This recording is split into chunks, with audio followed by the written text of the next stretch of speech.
Life is all about energies. Experience spirituality the mystical and medical way with Dr. Amod Sachan.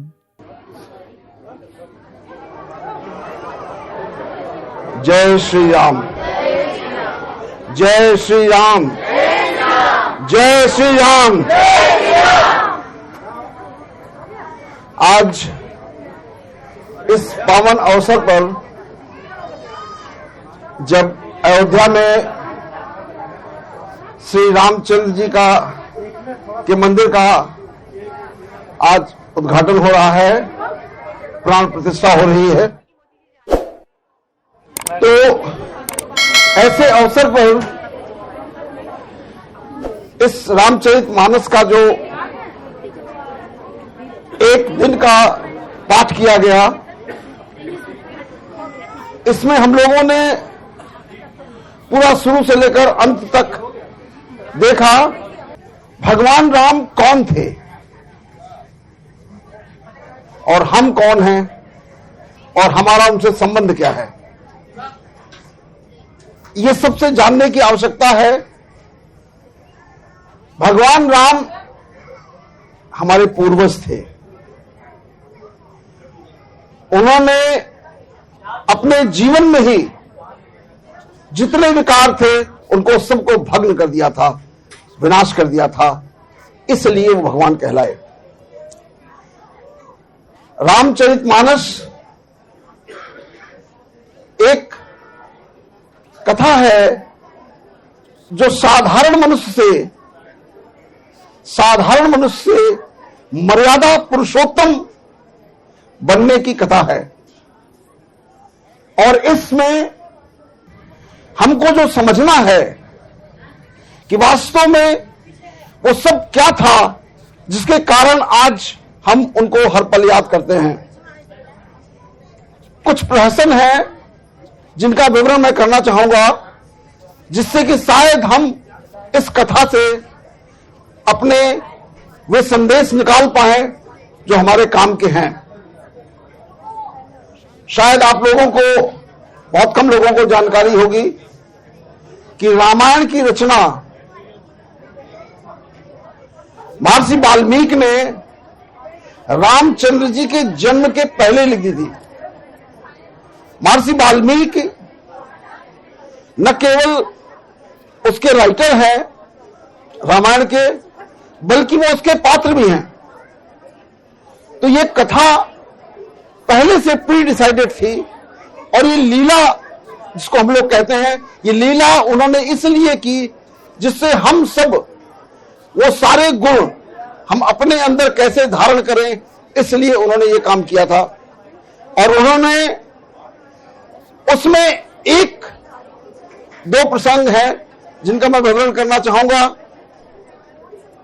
आप लोगों ने एक प्रसंग है भरत मिलाप का।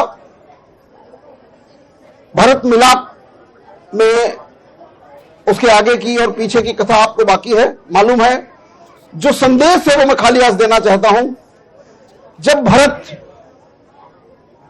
लौट कर आए अपने ननिहाल से, जब रामचंद्र जी को 14 वर्ष का वनवास दिया जा चुका था, वो अयोध्या नगरी को छोड़ करके जा चुके थे, चित्रकूट तक पहुंच चुके थे। उस समय जब वो राजमहल में लौट करके आए भरत, तो भरत ने देखा कि पूरा घर में सन्नाटा है। हमारे परम प्रिय भाई जो मेरे सब कुछ है वो घर में नहीं है।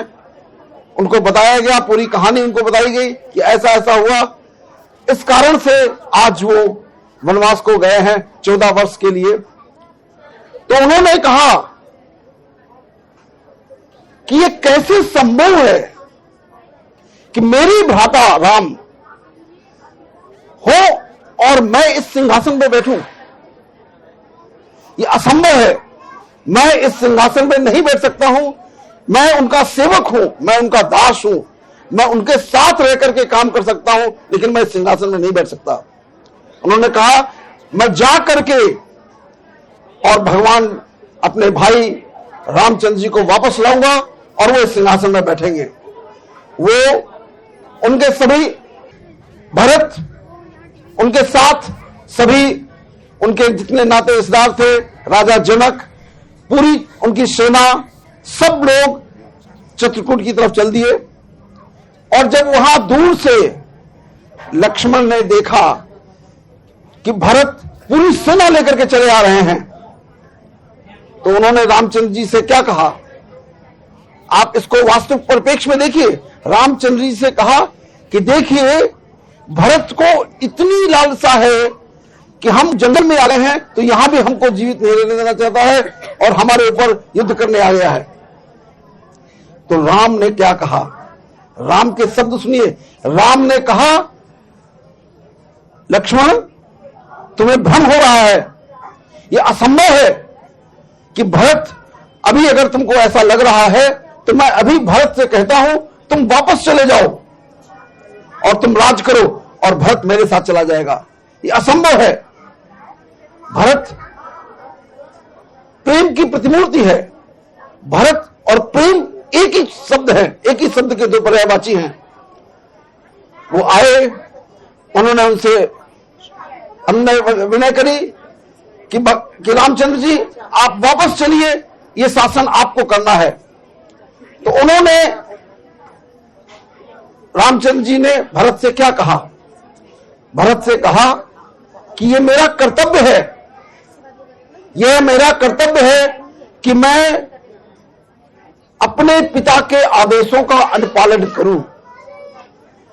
यह मेरा धर्म है और यह तुम्हारा भी धर्म है कि तुमको उनके आदेशों का पालन करना होगा, अन्यथा हम दोषी हैं।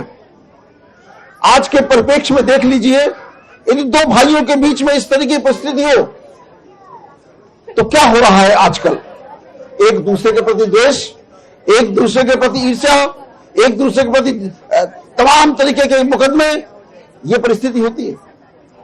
लेकिन यहां पर एक राज्य है और दोनों भाई राज्य के लिए एक दूसरे को आगे कर रहे हैं। जैसा मैंने कहा, ये कथा पहले से लिखी हुई थी। इस संसार में दुष्टों का, असुरों का राज हो गया था, साधारण लोगों का रहना, ऋषियों मुनियों का तपस्या करना मुश्किल हो रहा था। इसलिए नारायण ने जन्म लिया था कि हम इस धरती से उन असुरों का वध करके समाप्त करेंगे, इसलिए जाना था। लेकिन जो और अन्य देवतागण हैं, जो इससे ऋषि मुनि जो परेशान थे, उन लोगों ने देवी सरस्वती से प्रार्थना करी कि हे देवी, अगर ये रामचंद्र जी वापस चले गए तो क्या होगा, तो हमारा मनोरथ ही नहीं पूरा होगा और इस संसार में अनर्थ ऐसा ही चलता रहेगा। तो यहां पर समझने की बात है कि सरस्वती ने क्या कहा देवताओं से, यह संभाषण है। उन्होंने कहा कि इस समय भरत की मतिभ्रम नहीं की जा सकती है। उन्होंने प्रार्थना करी थी देवताओं ने कि लक्ष्मण, भरत की मति भ्रम कर दीजिए, इनको भ्रम कर दीजिए और इन लोगों को भी भ्रम कर दीजिए जो प्रजा आई है और ये वापस चले जाए। ये इतने प्रेम में है राम के कि वापस नहीं जाएंगे। तो सरस्वती ने कहा, जब प्रेम होता है, जहां पर प्रेम होता है वहां पर कोई उच्चाटन नहीं काम करता, कोई मारण नहीं काम करता। इस संसार का सर्वश्रेष्ठ पावरफुल अगर एनर्जी है तो वो प्रेम है। प्रेम से आप जीवन में कुछ भी पा सकते हैं। और वो भरत, और उस समय सरस्वती जी ने जब नहीं मानी उनकी बात, तो देवताओं ने स्वयं उच्चाटन किया। उस उच्चाटन में जितने अयोध्यावासी थे वो सब बेहोश हो गए, उनकी मति भ्रम हो गई और वो वापस चले गए। लेकिन भरत राम के समझाने पर, बताने पर, उनके कर्तव्यों का पालन उनको बताने पर उनको वापस गए और उन्होंने उस समय कहा कि लेकिन ये शासन आपके नाम पर चलेगा, ये शासन मैं नहीं करूंगा, मैं आपकी तरह तपस्वी की तरह इस अयोध्या में रहूंगा और आपका नाम लेकर के लोगों के प्रति न्याय करूंगा। और वहीं पर अयोध्या में ही उन्होंने एक पर्णकुटी बनाई और उसी पर्णकुटी में उन्होंने 14 वर्ष तक विश्राम किया। और सब आप जानते हैं कि उनकी खड़ाऊ लेकर के वो वापस आए और सिंहासन में राम की प्रतीक, राम का प्रतीक उनकी खड़ाऊ वहां पर रही और उस 14 वर्ष में वो राममय रहा। और इस तरीके से इस घटना से हम ये संदेश ले सकते हैं कि हमको अपने जीवन में प्रेम धारण करना है। एक चीज मैं और बताना चाहूंगा कि ये सारी घटनाएं जो रामचरितमानस में डिस्क्राइब्ड हैं, बताई गई हैं, ये सारी घटनाएं इसलिए हैं कि हम उस धर्म को धारण कर सकें जो वास्तव में धर्म हमारे अंदर काम करता है। ये पूरी की पूरी सृष्टि एक एनर्जी पे चलती है। ये पूरी सृष्टि, हमारे अंदर भी वही एनर्जी है, वही मैं हूं, वही आत्मा है, और वो परमपिता परमात्मा है, वो भी एनर्जी है और वो हमसे कनेक्टेड है। लेकिन समस्या यहां पर यह है, इस बात को गहराई से समझ लीजिए कि वो ईश्वर किसी के प्रति पक्षपात नहीं करता है, सबके प्रति एक भाव रखता है, सबके प्रति एक भाव रखता है। सारे लगभग 800 करोड़ लोग मनुष्य हैं इस पूरी धरती पे, सबके लिए एक समान प्रेम करता है, वो किसी से भेदभाव नहीं करता है। वो जो आशीर्वाद हम मांगते हैं, जो कृपा मांगते हैं प्रभु के सामने खड़े होकर के, वो कहते हैं ये सारी कृपा मैंने तुमको दे रखी है, लेकिन तुम ले क्यों नहीं पा रहे हो। उसका न लेने का कारण है जो एनर्जी हमारे अंदर फ्लो कर रही है, जो एनर्जी ईश्वर की एनर्जी है, उस दोनों की फ्रीक्वेंसी अलग अलग है। हमारी फ्रीक्वेंसी इस समय वर्तमान में जो है वह ईर्ष्या की, द्वेष की, क्रोध की, मोह की, अहंकार की, काम की, ये हमारी फ्रीक्वेंसी है। और ईश्वर की फ्रीक्वेंसी है प्रेम की, करुणा की, दया की, शुभ भावना की, शुभ कामना की, सुख शांति आनंद की। ये दोनों फ्रीक्वेंसी अलग अलग दिशा में है, इसलिए उससे हमारा कनेक्शन नहीं हो पा रहा है। इसलिए वो सारी शक्तियां हमारे पास नहीं आ पा रही हैं जो राम की, जो प्रभु की शक्तियां हैं, जिसके हम हकदार हैं। और उन शक्तियों को पाने के लिए सिर्फ और सिर्फ एक काम करना है कि ये जो कुछ भी रामचरितमानस में बताया गया है, जो संदेश, उसको अपने अंदर धारण करिए। प्राणी मात्र के लिए प्रेम, करुणा, दया, शुभ भावना, सब लोगों के लिए, पूरे संसार के लिए प्रेम, और सत्य निस्वार्थ प्रेम, उससे कोई लगाव नहीं। ये प्रेम, जो प्रेम आज की तारीख में कहा जाता है, ये प्रेम नहीं है, ये वासना है, मोह है। प्रेम सत्य निस्वार्थ होता है, हर एक के लिए होता है, प्राणी मात्र के लिए होता है।